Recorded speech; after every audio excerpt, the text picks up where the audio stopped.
Thank you, everyone.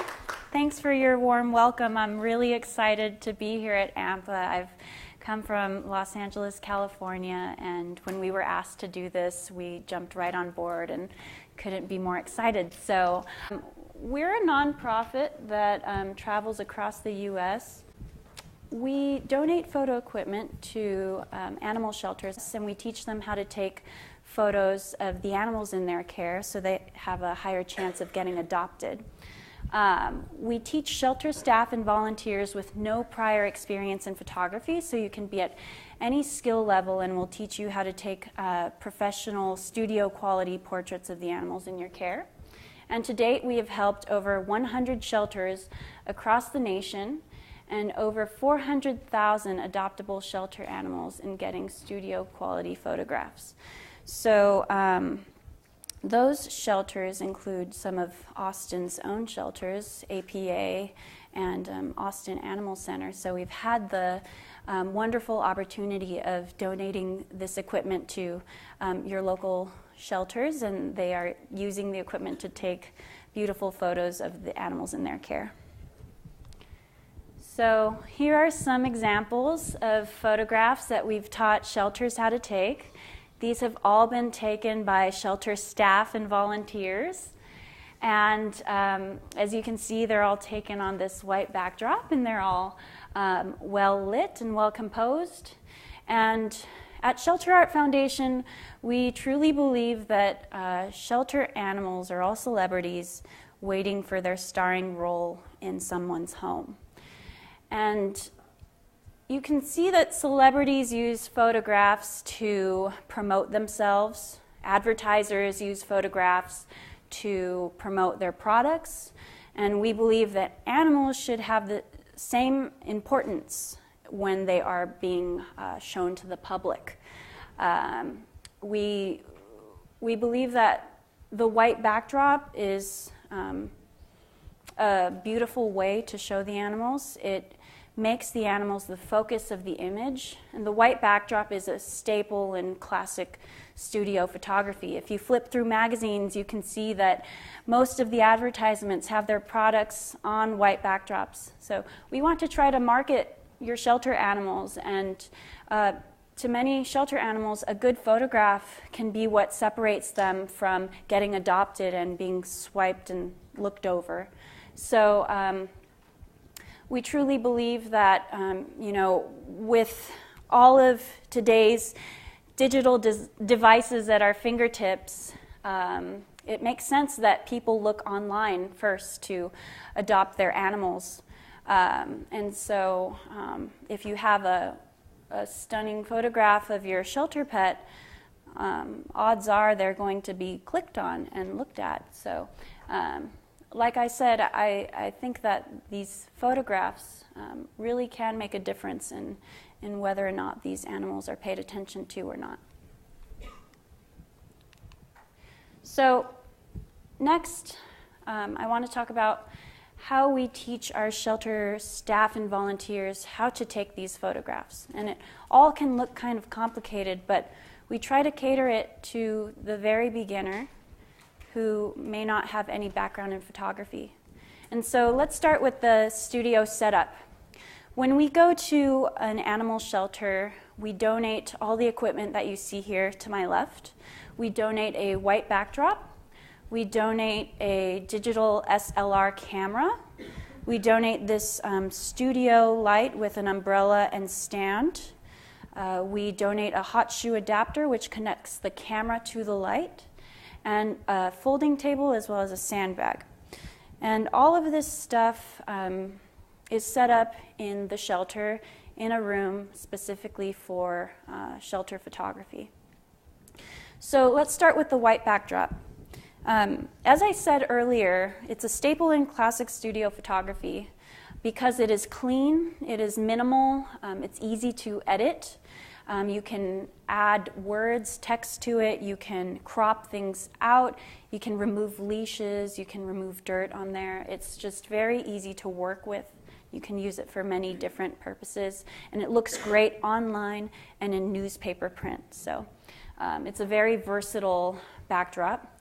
This backdrop in particular that you see right here is made out of recycled bottles. It's a material called polywall. You can purchase it in sheets at Home Depot for about $20. And polywall is spelled PolyWall. It's sold in sheets of 4 feet by 8 feet. And this one in particular, my boss, the founder of Shelter Art Foundation, Steve Sloop, is the one who created this contraption. It's on a rope and pulley system. So when you're photographing small animals, you photograph them on a table. And when you want to take photographs of big dogs, you just loosen this here and lower it, and it can be on the floor for big dogs. And so just raise it back up real quick. And for those of you who would like to have something like this in your shelter, you can build it easily. All the materials are available to you at your local hardware store, and we can even ship some of the rope and pulley supplies to you if you shoot us an email. We have YouTube videos on how to build this online. If you go to our YouTube channel, it's Shelter Art Foundation How To, and there are a couple of videos on how to build this backdrop in particular. And also, if you have the conference handbook, if you purchased one or if they gave one to you, we have instructions, written instructions on how to build that as well. Okay, next we have the off-camera flash, which is this big contraption you see here with this umbrella and stand. The reason we use this off-camera studio strobe is because the flash on your camera gives off a harsh light. The pop-up flash that comes up or the flash on your phone creates a light that is very direct and can cause red eye in your pictures. It's also a harsh light. It's not very flattering. This light, what it does is it bounces off the umbrella, which has a reflective interior, and bounces back onto your subject, creating a nice, soft, diffused light, and it emulates sunlight, natural light, which you can see in this photo on the left. It's a very bright, clean light, and it will freeze any motion. So if your animal's moving around, it'll, grab that moment, and it will. You can see the tiniest details to the very hairs on the animal's snout. So it's just a great light. This one in particular is called Alien Bees. It's made by a manufacturer called Paul C. Buff, B-U-F-F. And they're on the lower end of the price range for these types of lights, starting at, I believe, between $200 and $300, which is pretty affordable considering how many thousands of dollars you can spend on photography equipment. If you're one of the shelters that we come out to, we will donate this to your shelter at no cost to you because of Purina and Pet Finder's kind generosity.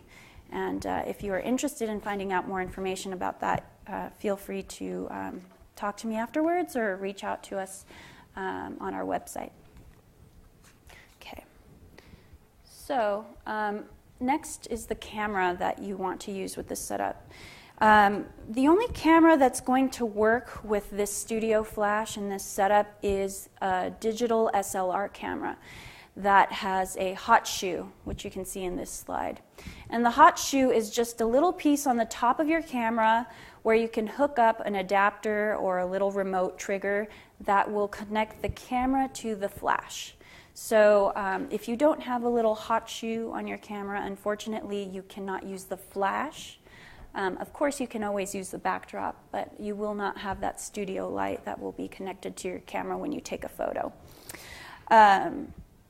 I do want to give some advice to you To those of you who may not have the resources to have a nice camera, or maybe just working with your cell phone or your limited shelter space. So for those of you who are taking photos outside, I would recommend using either your point and shoot camera, or even if you have your phone. There are a few things you can do to improve the quality of your photos. So if you are shooting outside, an important thing is to shoot in an area that has even lighting. So you don't want to be in an area that has a mixture of sunlight and shade in one area, because you're going to get really dark shadows and really bright brights, which will show up kind of strange in the photograph. So if you can bring your animal into an area that has all sunlight or all shade, shade would actually be best, because direct sunlight can be kind of harsh in the image. So in shade, and that shade will create nice even light, and you want to make sure that you're always at eye level of the animal. Reason being is you want to show that we're not above the animals in any way, nor are we below them in any way. We want to be on their same level, and we want to create that connection with potential adopters that are looking at these images, and being able to show that sparkle in their eye, their personality, being on their level.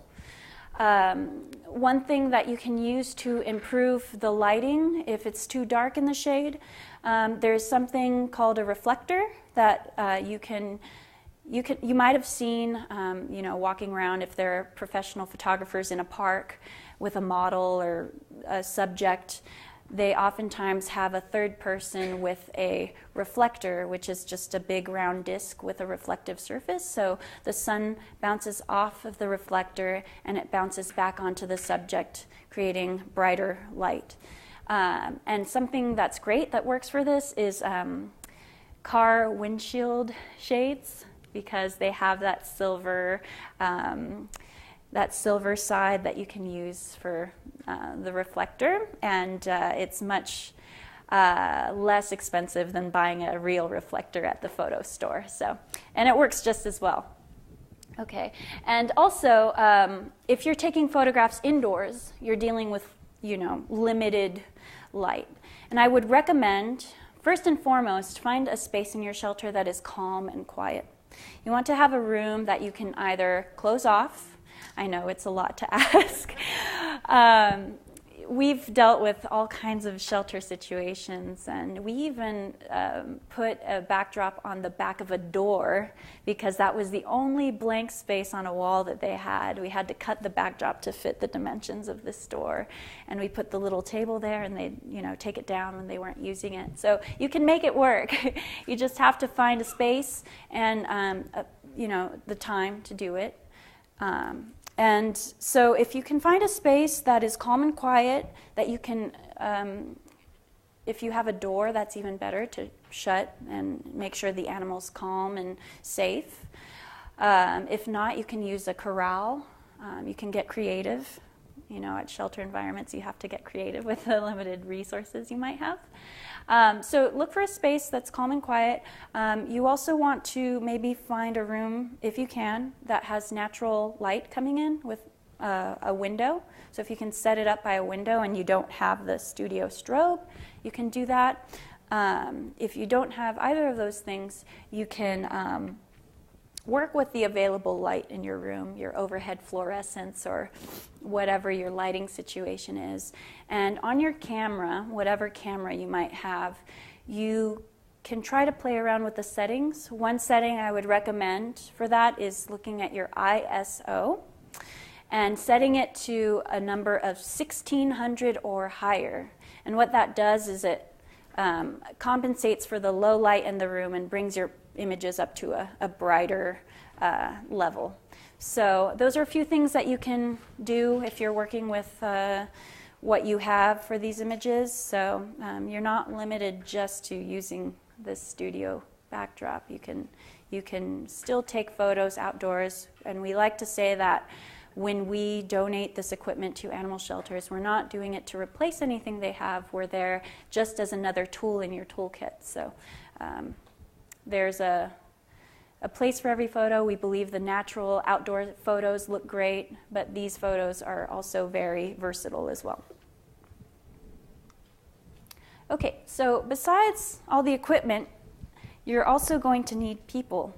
So whenever you are taking photos, we always recommend having 2 to 3 people on hand at all times. You can do it with one person, but you might go crazy. There's actually someone in California who works at the Living Free Animal Sanctuary, and he takes photos of cats in the cattery all by himself.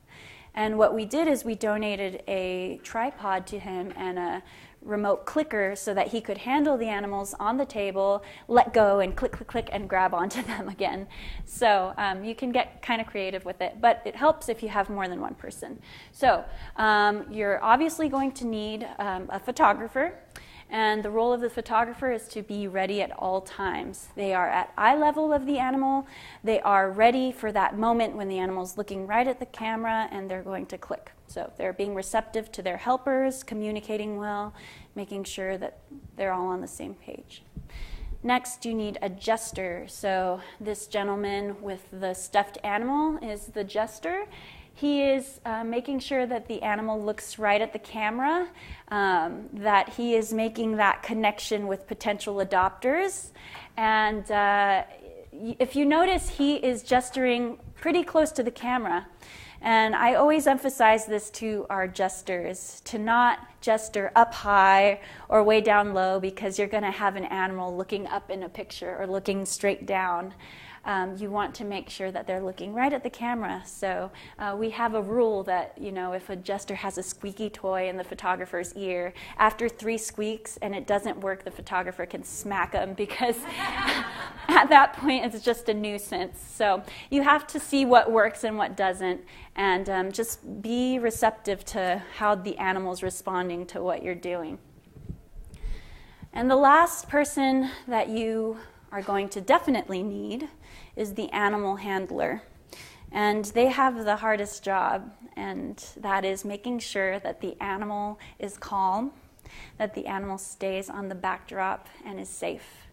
So they are going to be standing on the side of the table. So this gentleman in the yellow, brown, tan t-shirt on the side is our animal handler. So he's making sure the animal's not going to jump off the table, that he's centered, not too far off to the left or the right, because you'll get too much outside of the backdrop, and that the animal's calm. That's a key part of this, is that the animal is okay with being on the backdrop. You may need to spend some time working with the animal, but they are there to help the animal feel comfortable in its surroundings. And you can have a 4th person. That would be the safety. So they would be on the opposite side of the table, making sure that the animal's safe and doesn't jump off, and is there as kind of like an extra set of hands for whoever may need help. Okay. Next, we have the Zen of animal wrangling. We call it animal wrangling. I like that over animal handling, just because we've had to wrangle all kinds of animals, wrangle kittens. One time, my boss was taking a picture of a herd of ducklings, and they were all in the backdrop and looking at the camera. And I asked him, "How did you do that?" And he said that he got a cardboard box, put it over the ducklings, counted to 3, lifted, click, click, click, and he got it on the first shot. So that was true animal wrangling. Here, though, we're talking about the Zen of animal wrangling. My boss came up with this concept of whatever you do with the animal is going to, however your demeanor is going to project onto the animal. So when you bring an animal into the room where you're going to take pictures of them, you don't want to be saying, "Hi, Buster, how are you? So good to see you," you know, like wanting to play with the animal or amping them up. Is going to make your life miserable when you're trying to take pictures of them, because they're going to be jumping everywhere, and it makes it much harder to get a good picture of them. So you want to make sure that the room is calm and quiet when you bring the animal in. Keep voices low. You can ignore the animal until you get it up onto the backdrop. Whoever's handling the animal can keep the animal on the backdrop.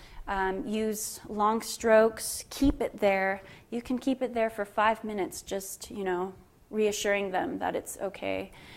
Work with them. The longer you stay with the animal, the calmer they will be. Whoever's gesturing will want to start with a low stimulus, then work their way up. So you're not going to start off with a squeaker. You're going to start off with using your voice, using a low voice. Then you can, if that doesn't work, then you can use a treat. Try to get their attention that way, and then work your way up to a squeaker or a toy. And another important point is to have only one person gesturing.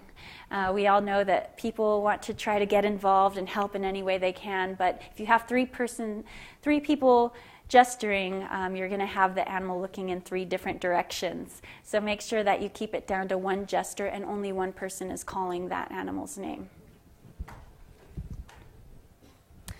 Okay, so this photo I think is a great ideal pose. The animal's looking straight at the camera. It's at eye level. He's posing, sitting straight, looking face forward to the camera.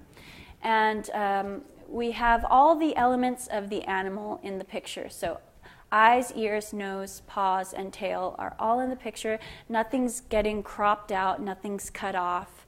The photographer isn't zoomed in too close. They are leaving enough white space around the animal to be able to crop in if they like, or add things if they like. So I would recommend trying to shoot an animal with a pose like this. Or, as in the next slide, this third image, this is another ideal pose, having the cat laying down, getting a profile shot, and its head turned towards the camera. In this pose, you see more of the animal's body. You see more of its markings, which is important, say, if somebody has a lost cat and is looking for specific markings, or potential adopters who want to see more of what the animal looks like. So this is an ideal pose. In the first frame, you can see that we got a bit outside of the backdrop in the photo, and that's great. I actually encourage that because it makes sure that you're getting enough white space all around the animal. You're not cropping anything out. Because in post-processing, you can always crop in, but as we can see in the second image, if you take a photo too close, you can't crop out, and it's going to be harder to make up for that lost space. So the more of the background and surrounding area that you get, the better, because you can always crop in to get a photo like this third one. Or if you're very good with composing your shot in camera, you can always just zoom in, make sure you're well composed, and just get this the first time around. Okay? All right. So another thing you can do is get a headshot. And this would be for either a supplementary image or an image of an animal that is not cooperating, harder to handle. Not to say that this lovely dog would be that way, but we all know that there are animals that can be off the wall and really hard to get to sit still. So for those animals, a lot of times you may have to keep them on leash. And a good way of doing that is by cropping in or zooming in your camera, getting a headshot, and having the leash come up, having someone on the side holding the leash directly above their head in between the ears, straight up, so that in post-processing in Photoshop, you can easily take a tool and remove that leash easily.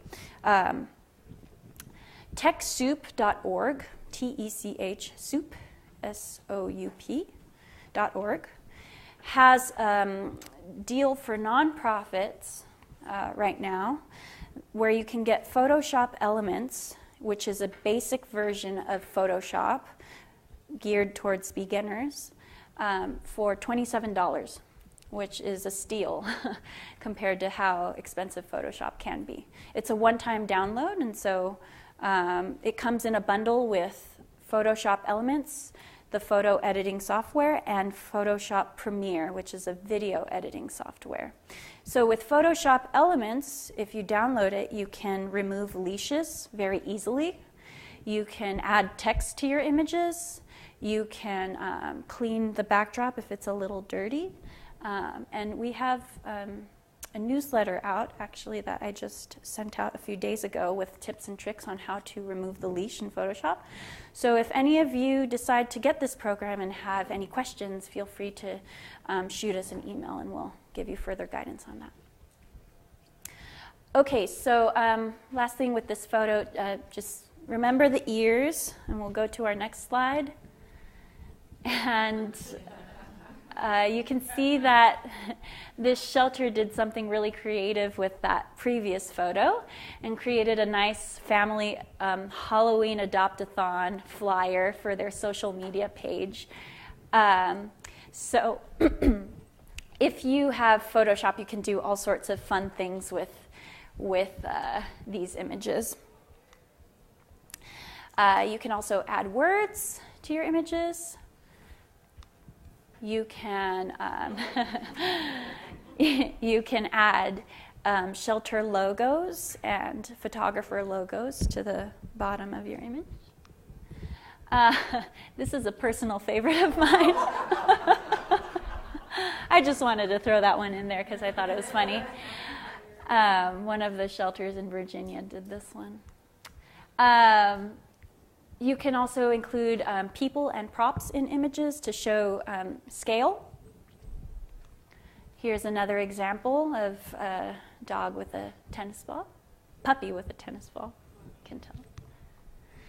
And the photos with animals that are white on the white backdrop actually do show up well because of the studio flash. It creates that separation between the subject and the background and shows every detail. Okay, last thing I want to go over for the slideshow presentation really quickly is the camera settings. So if you are shooting with a digital SLR that you can use with this setup. Oh, and by the way, this flyer will be included in your conference booklet. So you'll have a copy of this. There's a front side and a back side. And it's also on our website. So those of you taking pictures with your iPhones right now, don't worry if it doesn't come out. You can access it at shelterartfoundation.org. So camera settings, you'll want to be shooting in manual mode so that you can input these settings. We're going to talk about shutter speed, ISO, and f-stop/aperture. It all sounds crazy, but all you need to know are the numbers listed on here. So for a Nikon camera, you can start out at 1/160 for shutter speed, ISO 200, and f-stop or aperture 8. And we can spend, weeks here talking about what all these things mean. But since this is a class for people who are beginning in photography, we like to tell you just what you will set in your camera and just leave it. You don't have to change any of the settings because we've tried all the different settings on the camera and we found that these settings work best and provide consistent results in the imagery.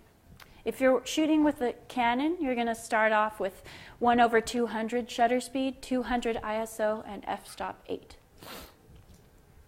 When you are shooting with this strobe, this studio flash, you want to make sure your power is between 1/2 and 3/4 power.